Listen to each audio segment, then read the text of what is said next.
I contend that Barack Obama told us absolutely everything he intended to do, and he still is. Every step of the way. People just didn't listen. They only heard what they wanted to hear. Well, do this before we start. Okay, it's working. Because we're about to give you another chance to hear him. Listen this time. Really hear Barack Obama in his own words. Ready? Have you done it? Ready. Let's get right to the healthcare debate. Much has been said now about a single-payer healthcare system. The president, he wants it, or he doesn't want it, or does he want it? I'm not really sure. Which is it? I have not said that I was a single-payer supporter because, frankly, we historically have had an employer-based system in this country with private insurers, and for us to transition to a system like that, I believe would be too disruptive.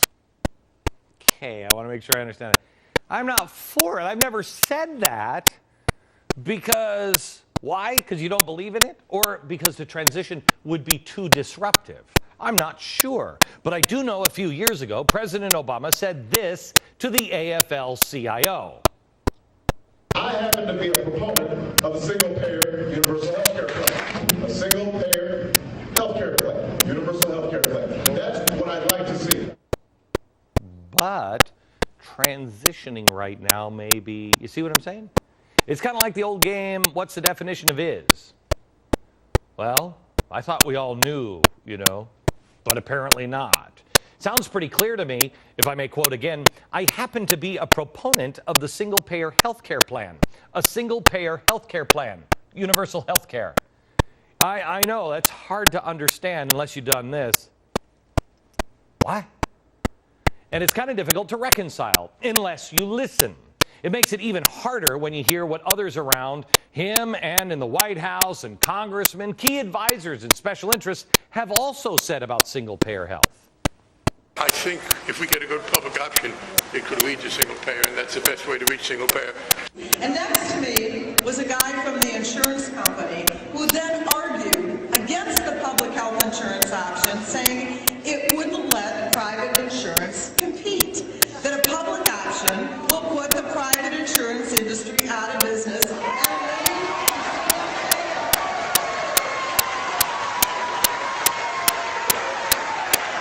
Stern was part of that, right? He was right. The man was right. Someone once said to me, this is a Trojan horse for single payer. And I said, well, it's not a Trojan horse, right? It's just right there. I'm telling you, we're going to get there. Over time, slowly, but we'll move away from reliance on employment-based health insurance, as we should, but we'll do it in a way that we're not going to frighten people into thinking they're going to lose their private insurance. So in other words, what the guy just said from Tides was it won't be so disruptive. Wouldn't you love if somebody would have put that together and then said to the president, yesterday, so you're for it, you just want to do it slowly like Tides wants you to do, right? Wouldn't that have been a good question? No, they didn't get to that one.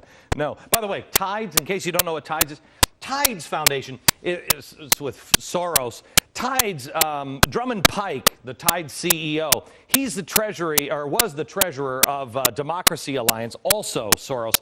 Tides, so you know, is the one that brings us the Apollo Alliance.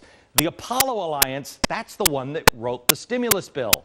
Oh, Van Jones is on the Apollo Alliance board. Oh, Jeff Jones. Do we have that great picture of Jeff Jones? Can you just put that up there? In case you haven't seen Jeff Jones. I love this. We got his fingerprints, too, only because his organization that he started in the 60s was bombing the Pentagon. But forget about all of that. He's with the Apollo Alliance. The Apollo Alliance, okay. Oh, look, it's Acorn. Acorn founder Maid Rathke. It's former chairman of Tides Center. That's weird. Rathke was on the Tides board. Acorn, Tides, Apollo, Van Jones, Jeff Jones, Weather Underground. Uh-oh. But the good news is there's no funny business going on here. Soros gives money to Healthcare for America Now, which is weird because the two organizations that are doing that are Acorn and SEIU. We already know about Acorn. Of course, the president, gosh darn it, he didn't know a thing about Acorn. SEIU Andy Stern is on the board of Soros's 2004 527 called ACT. Do you remember that? But here's the interesting thing. Stern, who's with SEIU and also advises the president an awful lot on everything. Andy Stern, his wife, was the founder of the Blue Green Group, which, oh my gosh, turned into the Apollo Alliance. Wow. It's almost like these three are all connected. It's almost like it's like this. Isn't that weird? Who would have thunk that? Maybe somebody should have asked the president that question.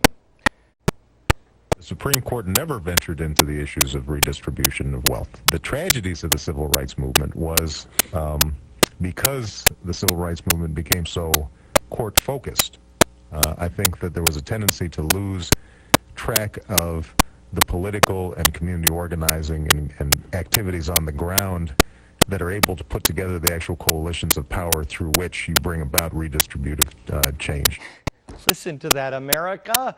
We dismiss the community organizers that can actually put together the coalition of redistributive change. George Stephanopoulos was the only one out of the 5 interviews with the president who even mentioned ACORN. And listen to this. How about the funding for ACORN? You know, frankly, it's not really something I've followed closely. I didn't even know that ACORN was getting a whole lot of federal money. The Senate and the House have voted to cut it off. You know, what I know is that what I saw on that video was certainly inappropriate and deserves to be. So you're not committing to cut off the federal funding? George, this is not the biggest issue facing the country. It's not something I'm paying a lot of attention to. Before I even get inaugurated, during the transition, we're going to be calling all of you in to help us shape the agenda. We're going to be having meetings all across the country with community organizations so that you have input into the agenda for the next presidency of the United States of America. I think there should have been a follow-up question, George. I'm not a journalist. You are. I wonder why we're marching on Washington. Hello? By the way, he's also tied closely to SEIU, which ACORN founder Wade Rathke is also closely tied to. I'll spend my entire adult life working with SEIU. I'm not a newcomer to this. I didn't just suddenly discover SEIU. No, hey, remember that. He's tied right there. He'll spend his whole life with SEIU. Just remember that. President Obama's his campaign blog, he said this about ACORN in November 2007. You ready? I've been fighting alongside ACORN on issues you care about my entire career. Even before I was an elected official. When I ran Project voter registration drive in Illinois, ACORN was smack dab in the middle of it. We appreciate your work. Yeah, he's not really paying attention because he didn't have any close ties there, I'm sure. We are 5 days away from fundamentally transforming the United States of America.